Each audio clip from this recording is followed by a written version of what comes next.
Hi friends, welcome to college shift and आप सभी को राधे राधे। दोस्तों, कल की वीडियो में हम लोगों ने यूनिट के बारे में पढ़ा था जो कि NCERT based hand retain notes था। आज इसी से रिलेटेड हम लोग प्रीवियस ईयर क्वेश्चंस का रिवीजन करेंगे, तो आपसे वीडियो में लास्ट तक बने रहे। तो दोस्तों, आज का जो पहला क्वेश्चन है वो है, निम्नलिखित में से कौन सी मूल भौतिक राशि है।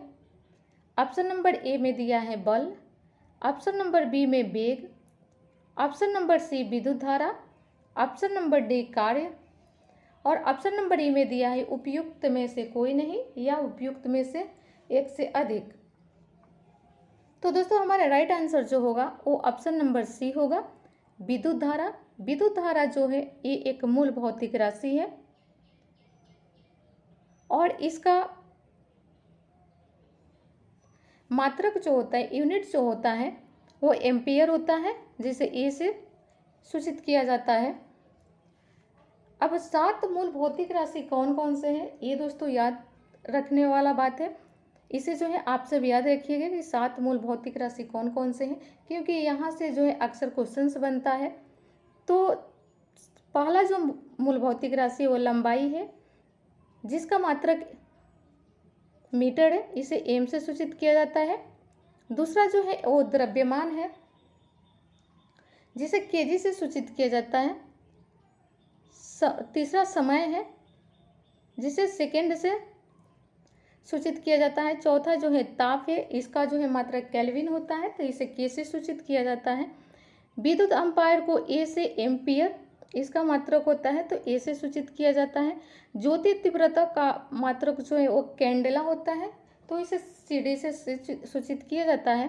और उसके बाद जो है 7वां जो होता है, लास्ट जो होता है, वो होता है पदार्थ का परिमाप, जिसे जो है मोल से सूचित, जिसका जो है मात्रक मोल होता है और इसे MOL मोल से सूचित किया जाता है। तो दोस्तों, ये जो 7 भौतिक राशि है वो हो गया लंबाई, द्रव्यमान, समय, ताप, विद्युत धारा, ज्योति तीव्रता तथा पदार्थ का परिमाप। तो ये जो 7 भौतिक राशि है इससे याद रखना है, ठीक है। अगला जो क्वेश्चन है वो दिया है कि शक्ति जो है, पावर का मात्रक क्या होता है। ऑप्शन नंबर ए में है हर्ट्ज, ऑप्शन नंबर बी में है वोल्ट, ऑप्शन नंबर सी में है वाट और ऑप्शन नंबर डी में है न्यूटन।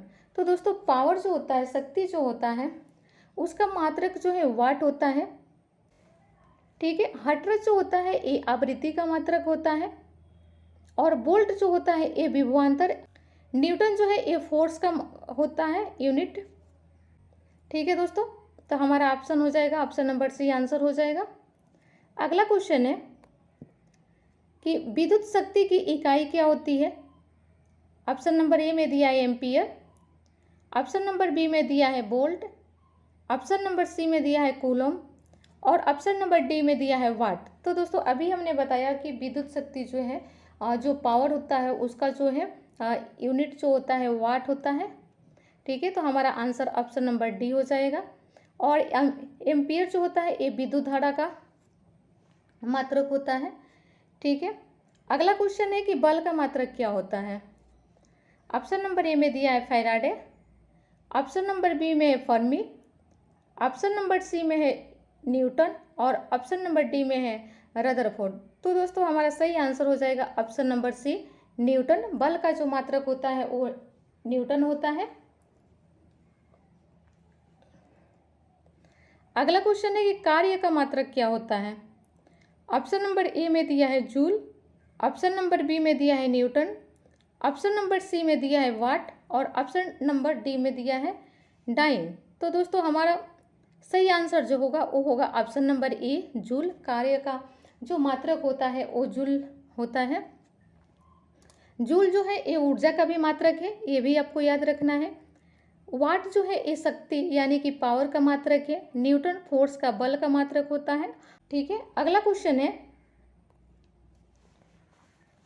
कि आवृत्ति को मापा जाता है, आवृत्ति का जो यूनिट होता है वो क्या होता है।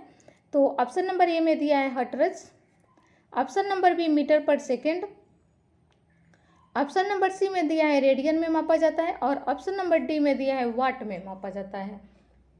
तो दोस्तों आवृत्ति को जो है हमारा सही आंसर हो जाएगा ऑप्शन नंबर ए हर्ट्ज। आवृत्ति को हर्ट्ज में मापा जाता है। मीटर पर सेकेंड में जो है बेग हो गया या चाल हो गया, इसको जो है मीटर पर सेकेंड में मापा जाता है। समतल कोण होता है उसे रेडियन में मापा जाता है। हमने कल के क्लास में आपको बताया था समतल कोण के बारे में और ठोस कोण के बारे में, रेडियन स्टेरेडियन के बारे में हमने बताया था। तो अगर आपको ना पता हो तो आप जो है कल का वीडियो जा करके देख लीजिए चैनल पे। ठीक है दोस्तों, अगला क्वेश्चन है कि हर्ट्ज में क्या मापा जाता है। तो दोस्तों हर्ट्ज में अभी हमने बताया ऊपर कि हर्ट्ज में जो है आवृत्ति को मापा जाता है, जूल में जो है ऊर्जा को मापा जाता है। अगला क्वेश्चन है कि चालक की वैद्युत प्रतिरोधकता की इकाई क्या है, यानी कि वैद्युत प्रतिरोधकता की यूनिट क्या है। तो ऑप्शन नंबर ए में दिया है कि फराद या फैरद भी होता है। ऑप्शन नंबर बी में दिया है वोल्ट, ऑप्शन नंबर सी में दिया है एम्पियर और ऑप्शन नंबर डी में दिया है ओम। तो दोस्तों वैद्युत प्रतिरोधकता जो यूनिट होता है वो इसमें से ऑप्शन में जो भी दिया है इसमें से कोई नहीं होता। वैद्युत प्रतिरोधकता की यूनिट जो है ओम मीटर होता है। फराद जो है ये धारिता का यूनिट है। वोल्ट जो है वैद्युत विभवांतर का यूनिट है। ओम जो है विद्युत प्रतिरोध का यूनिट है और एम्पियर जो है ये विद्युत धारा का यूनिट है। तो दोस्तों ऑप्शन में से कोई भी इसमें अवेलेबल नहीं है। तो आपको याद रखना है कि विद्युत प्रतिरोधकता जो है उसका जो यूनिट होता है वो ओम मीटर होता है। ठीक है, अगला जो क्वेश्चन है ओम मीटर मात्रक है किसका। तो दोस्तों ओम मीटर जो है ये प्रतिरोधकता का मात्रक है। तो हमारा आंसर हो जाएगा ऑप्शन नंबर सी प्रतिरोधकता का। ऑप्शन नंबर ए में जो दिया है प्रतिरोध का, इसका मात्रक जो है वो ओम होता है। ठीक है, तो ये पॉइंट भी आपको याद रखना है। अगला क्वेश्चन देखेंगे। अगला क्वेश्चन है कि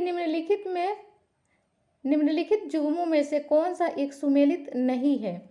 ठीक है दोस्तों, तो लेंस की जो क्षमता होती है वो डायोप्टर में मापा जाता है, तो ये तो सुमेलित है।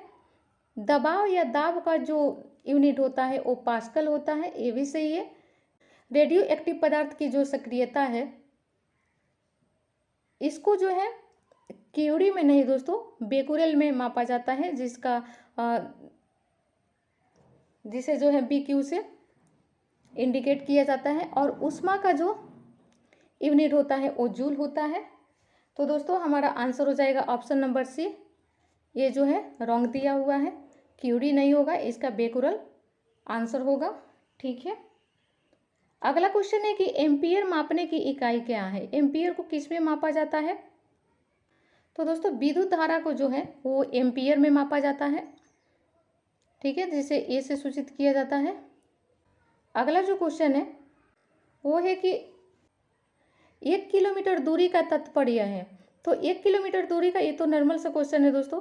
1 किलोमीटर इक्वल टू 1000 मीटर हो जाएगा। तो ऑप्शन नंबर सी हमारा राइट आंसर होगा। अगला क्वेश्चन है कि 1 पिकोग्राम बराबर होता है, तो कौन सा आंसर होगा। हमारा आंसर हो जाएगा ऑप्शन नंबर सी 10 के पावर -12 ग्राम के बराबर जो है 1 पिको होता है। 10 के पावर -9 जो है इसको जो है नैनोग्राम कहा जाता है और 10 के पावर जो 15 ग्राम है इसको फेम्टोग्राम कहा जाता है। ठीक है दोस्तों, अगला क्वेश्चन है कि दाब की इकाई क्या है। ऑप्शन नंबर ए न्यूटन वर्ग मीटर, दूसरा है न्यूटन मीटर, तीसरा है न्यूटन और डी में दिया है न्यूटन पर मीटर। तो दोस्तों हमारा सही आंसर हो जाएगा ऑप्शन नंबर ए न्यूटन वर्ग मीटर। अगला क्वेश्चन है कि दाब का मात्रक क्या है। ऑप्शन नंबर ए में है किलोग्राम पर वर्ग metre, option number B kilogram per centimetre, option number C में है किलोग्राम पर मिलीमीटर और ऑप्शन नंबर डी में है किलोग्राम पर घन सेंटीमीटर। तो हमारा आंसर हो जाएगा। अगला क्वेश्चन है कि पारिस्थितिकी दबाव की इकाई क्या है। ऑप्शन ए में दिया है बार, ऑप्शन बी में दिया है वाट, ऑप्शन सी में जूल और ऑप्शन डी में ओम। तो दोस्तों हमारा सही आंसर हो जाएगा ऑप्शन नंबर ए बार। परिस्थितिकी दबाव का जो यूनिट होता है वो बार होता है। तो हमारा आंसर हो जाएगा ऑप्शन नंबर ए। ठीक है, अगला जो क्वेश्चन है वो है कि निम्नलिखित में से कौन एक वायुमंडल के ओजोन परत की मोटाई मापने वाली इकाई है। मतलब कि दोस्तों ओजोन परत की जो मोटाई है वो जो है किस यूनिट से मापा जाता है। ऑप्शन नंबर ए में दिया है नॉट, ऑप्शन नंबर बी में दिया है डॉप्सन, ऑप्शन नंबर सी में पॉइस और ऑप्शन नंबर डी में दिया है मैक्सवेल। तो दोस्तों हमारा सही आंसर हो जाएगा ऑप्शन नंबर डी डॉप्सन जो है इससे ओजोन परत की मोटाई मापा जाता है। अगला क्वेश्चन है कि जमीन से वायुमंडल के शीर्ष तक हवा के एक स्तंभ से ओजोन की मोटाई को किस रूप में मापा जाता है। तो दोस्तों अभी हमने बताया इसका आंसर हो जाएगा डॉप्सन इकाई, डॉप्सन यूनिट से जो है मापा जाता है। अगला क्वेश्चन है डॉप्सन इकाई का प्रयोग किया जाता है किस चीज़ को मापने में। पृथ्वी की मोटाई मापने में, हीरे की मोटाई मापने में, ओजोन परत की मोटाई मापने में और सौर के मापने में। तो दोस्तों हमारा आंसर हो जाएगा ऑप्शन नंबर सी ओजोन परत की मोटाई को मापने के लिए हम डॉप्सन यूनिट का यूज करते हैं। तो दोस्तों ये रहा कुछ प्रीवियस ईयर क्वेश्चंस जो हमारे स्टेट टीआरई 4 के लिए इम्पोर्टेंट है। और ऐसे तो ये क्वेश्चंस जो है ये उन सारे कॉम्पिटिटिव एग्जाम्स के लिए इम्पोर्टेंट है जिसमें साइंस से क्वेश्चंस पूछा जाता है। तो दोस्तों आप सब जो है यहाँ से ज़रूर रिवीजन करें। आज के वीडियो में बस इतना ही, फिर मिलते हैं कल के वीडियो में। अगर आपको आज का वीडियो अच्छा लगा हो तो वीडियो को लाइक कीजिए, अगर चैनल पर नए हैं तो चैनल को सब्सक्राइब करें। Thank you.